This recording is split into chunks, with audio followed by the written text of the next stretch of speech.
He'd rather you didn't see his face or know his real name, so we'll call him Abbas.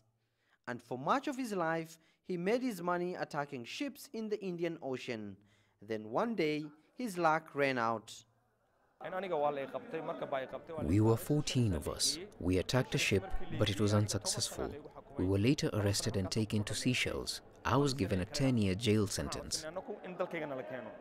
Now 36 years old, Abbas spent 2 years in the Seychelles before he was shipped here to a newly built prison in Garowe, right on the tip of the Horn of Africa.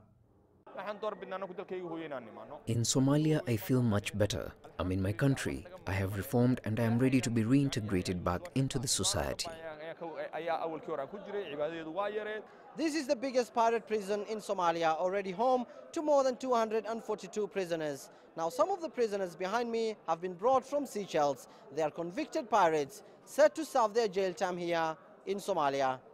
The prison is run by the United Nations Office on Drugs and Crime. Alongside regretting their past activities, the jailed pirates are taught new skills, such as brickmaking, a vital element in rebuilding a nation. We have a pirates, 26 pirates transferred from Seychelles. Here they have close to their families, and families can visit anytime. The most successful Somali pirates were making millions from ransoming crew. So despite the international crackdown, piracy remains an attractive livelihood, especially in a country where jobs are so scarce.